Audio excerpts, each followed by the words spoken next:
हरे कृष्ण कृष्ण कृष्ण हरे हरे, हरे राम राम राम हरे हरे। कर्माप्येकम तस्य देवस्य सेवा, और केवल एक ही कार्य हो, भगवान की सेवा।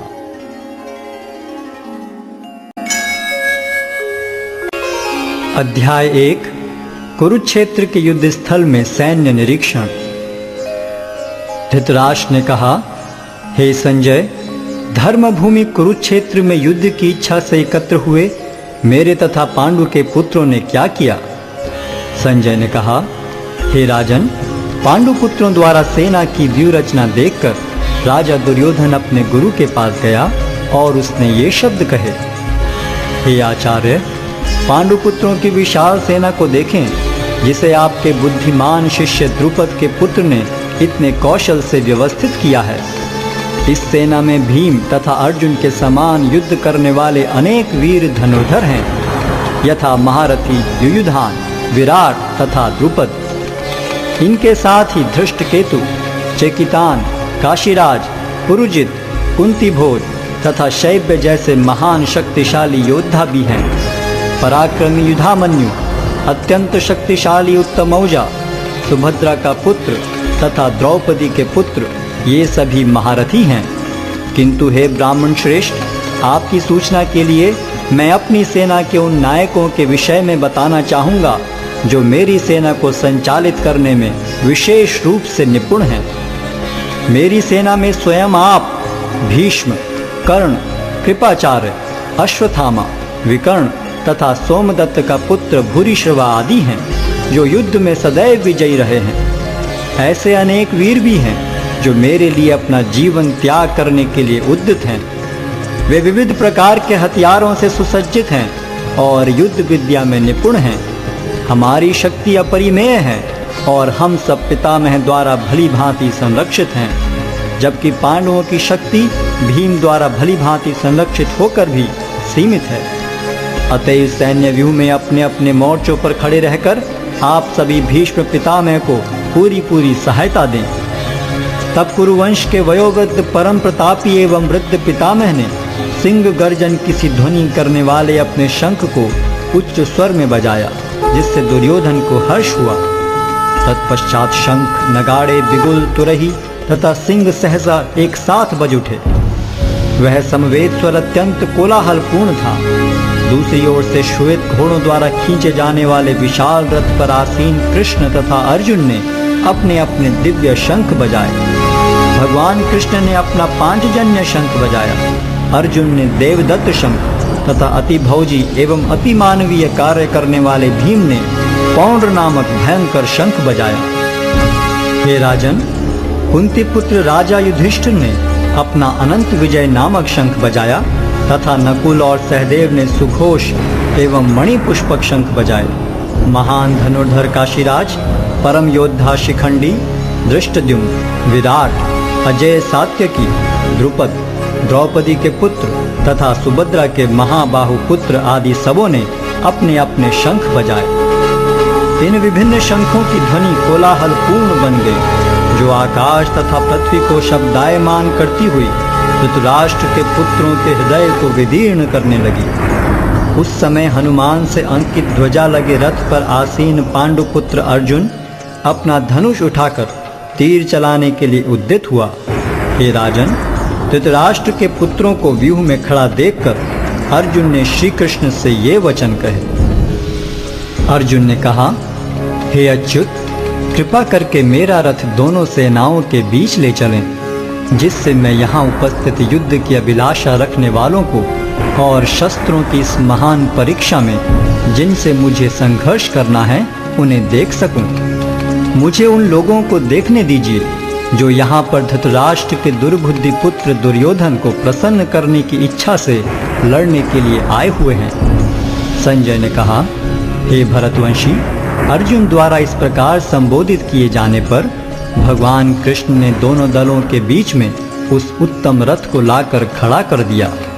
भीष्म, द्रोण तथा विश्व भर के अन्य समस्त राजाओं के सामने भगवान ने कहा कि हे पार्थ, यहाँ पर एकत्र सारे कुरुओं को देखो।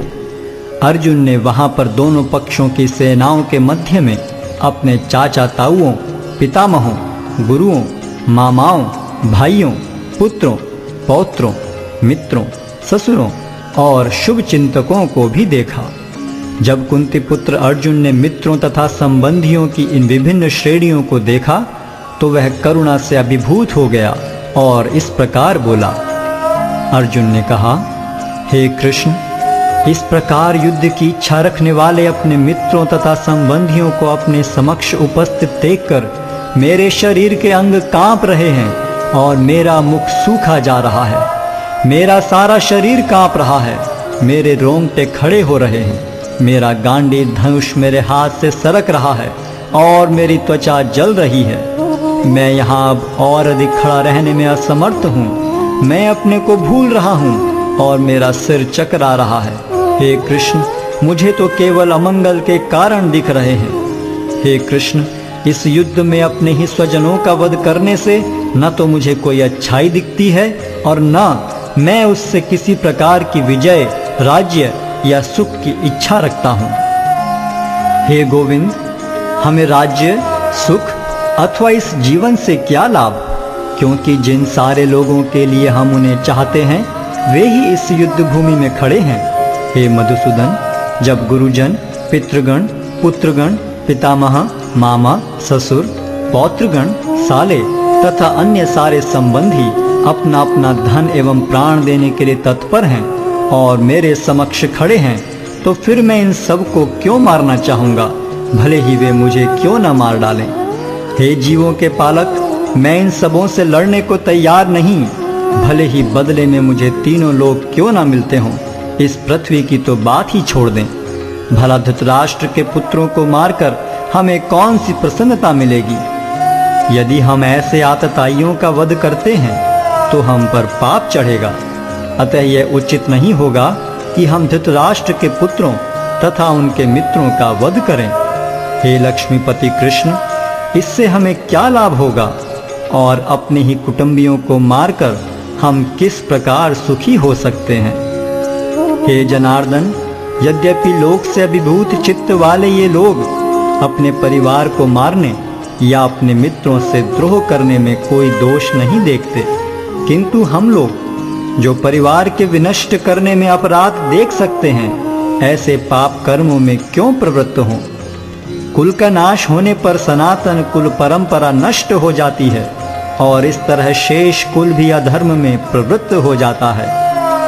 हे कृष्ण, जब कुल में अधर्म प्रमुख हो जाता है तो कुल की स्त्रियां दूषित हो जाती हैं और स्त्रीत्व के पतन से हे वृष्णिवंशी अवांछित संतानें उत्पन्न होती हैं।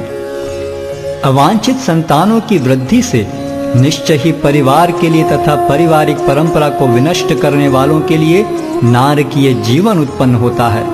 ऐसे पतित कुलों के पुरखे गिर जाते हैं क्योंकि उन्हें जल तथा पिंडदान देने की क्रियाएं समाप्त हो जाती हैं। जो लोग कुल परंपरा को विनष्ट करते हैं और इस तरह अवांछित संतानों को जन्म देते हैं, उनके दुष्कर्मों से समस्त प्रकार की सामुदायिक योजनाएं तथा पारिवारिक कल्याण कार्य विनष्ट हो जाते हैं। हे प्रजापालक कृष्ण, मैंने गुरु परंपरा से सुना है कि जो लोग कुल धर्म का विनाश करते हैं वे सदैव नरक में वास करते हैं। ओहो, कितने आश्चर्य की बात है कि हम सब जघन्य पाप कर्म करने के लिए उद्यत हो रहे हैं।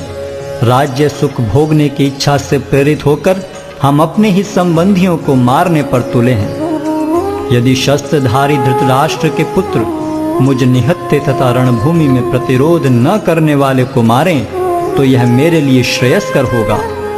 संजय ने कहा, युद्ध भूमि में इस प्रकार कहकर अर्जुन ने अपना धनुष तथा बाण एक ओर रख दिया और शोक संतप्त चित्त से रथ के आसन पर बैठ गया।